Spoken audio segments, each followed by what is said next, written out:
জাল আধার কার্ড এবং আইএএস এর সিলেকশনের ভুয়ো নিয়োগপত্র সহ এক মহিলাকে গ্রেফতার করল পুলিশ। দীর্ঘ 6 মাস ধরে মায়ের সঙ্গে মহারাষ্ট্রের একটা 5 তারা হোটেলে থাকছিলেন ওই মহিলা। জালনা রোডের ওই হোটেলের প্রতিদিনের ভাড়া 7,000 টাকা। ধৃত মহিলার নাম কল্পনা ত্রিম্বাকার ভাগবত। পুলিশ জানিয়েছে 2017 সালের ইউপিএসসি সিলেকশন লিস্ট মিলেছে ওই মহিলার থেকে। সেখানে 333 নম্বরে রয়েছে তার নাম। এই তালিকা দেখিয়ে ওই মহিলা দাবি করত সে আইএএস। যদিও তদন্তে নেমে পুলিশ জানতে পেরেছে ইউপিএসসির ওই তালিকা ভুয়ো। তদন্তে আরও জানা যায় যে আধার কার্ডটা ওই মহিলার থেকে পাওয়া গিয়েছে সেটাও ভুয়ো। পুলিশ জানতে পেরেছে ওই মহিলার অ্যাকাউন্টে বড় অঙ্কের টাকা পাঠানো হতো। আফগানিস্তানে তার পুরুষ বন্ধু ও পাকিস্তানের বাসিন্দা তার ভাই এই টাকা পাঠাতো বলে জানা গিয়েছে। আফগানিস্তানে থাকা ওই মহিলার পুরুষ বন্ধুর নাম আশরাফ খলিল, পাকিস্তানের বাসিন্দা তার ভাইয়ের নাম আভেদ। তদন্তকারীরা তার ফোনে পাসপোর্ট, ভিসা এবং ভারতে প্রবেশের জন্য জমা দেওয়া আবেদনের ছবিও উদ্ধার করেছেন, যা উদ্বেগের সৃষ্টি করেছে। কল্পনা ভাগবত ঘন ঘন জয়পুর এবং দিল্লি ভ্রমণ করতেন বলে জানা গিয়েছে। তিনি দাবি করেছিলেন যে তিনি বিদ্যুৎ মন্ত্রণালয় এবং স্বরাষ্ট্র মন্ত্রণালয়ের কর্মকর্তাদের সঙ্গে বৈঠক করেছেন এবং তিনি লোকেদের বলেছেন যে তিনি কোনো কাগজপত্র ছাড়াই ভিসা প্রদান করতে পারেন এবং সহজেই উচ্চস্তরের ট্রান্সফার করতে সক্ষম। ডিসিপি প্রশান্ত স্বামী এক বিবৃতিতে বলেছেন যে ধৃত কল্পনার কাছে পুনে বিশ্ববিদ্যালয়ের প্রাক্তন উপাচার্যের কাছ থেকে সেরা আইএএস অফিসার নামের একটা সার্টিফিকেটও ছিল, যা বর্তমানে তদন্তাধীন। তদন্তকারীরা আরও জানতে পেরেছেন যে তিনি একজন তরুণ আফগান ব্যক্তির সঙ্গে লিভ ইন সম্পর্কে ছিলেন। পুলিশ যাচাই করছে যে ওই ব্যক্তির পরিবার পাকিস্তানে থাকে কিনা। ওই মহিলা বেশ কয়েকজন রাজনৈতিক নেতার সঙ্গে তার যোগাযোগ রয়েছে বলে দাবি করেছেন। সন্ত্রাস বিরোধী স্কোয়াড অর্থাৎ এটিএস এবং গোয়েন্দা ব্যুরোর ওই মহিলাকে জিজ্ঞাসাবাদ করছে। তদন্তকারীরা খতিয়ে দেখছেন যে বিষয়টা কেবল জালিয়াতির সঙ্গে জড়িত নাকি এর নেপথ্যে আরও কোনো গুরুতর উদ্দেশ্য রয়েছে। প্রসঙ্গত বলি, দিল্লিতে লালকেল্লার কাছে বিস্ফোরণের ঘটনায় এমনিতে দেশজুড়ে জারি রয়েছে হাই অ্যালার্ট, চলছে পুলিশি তল্লাশি।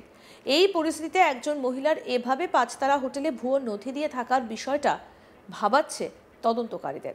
কারণ দিল্লি বিস্ফোরণের ঘটনায় এখনও জারি রয়েছে ডক্টরস মডিউলের জন্য অন্য সদস্যরা আর কেউ জড়িত রয়েছে কিনা সেই খোঁজ। আসুন শোনাই কি বলছেন পুলিশ আধিকারিক। हमें एक जानकारी मिली थी कि एक महिला होटल एम्बेसडर में कुछ दिन से रह रही है और कुछ सस्पेक्टेड है, इसलिए हमने वहां पे जैकिंग वेरीफाई किया तो वहां पे एक कल्पना भागवत नाम की एक महिला पिछले 6 महीने से वहां पे रह रही थी और होटल में रहने के लिए जो उसने जो डॉक्यूमेंट्स दिए थे उसने फर्जी आधार कार्ड बनाया था, तो उसके ऊपर से हमने ऑफेंस रजिस्टर किया है। उसमें हमारा इन्वेस्टिगेशन आगे जारी है।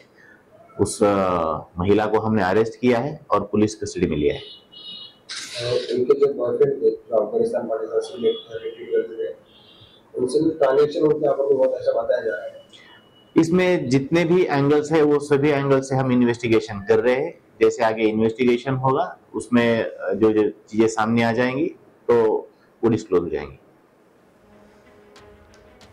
জাল আধার কার্ড এবং আইএএস সিলেকশনের ভুয়ো নিয়োগপত্র সহ এক মহিলাকে গ্রেফতার করল পুলিশ। দীর্ঘ 6 মাস ধরে মায়ের সঙ্গে মহারাষ্ট্রের একটা 5 তারা হোটেলে থাকছিলেন ওই মহিলা। জালনা রোডের ওই হোটেলের প্রতিদিনের ভাড়া 7,000 টাকা। ধৃত মহিলার নাম কল্পনা ত্রিম্বাকার ভাগবত।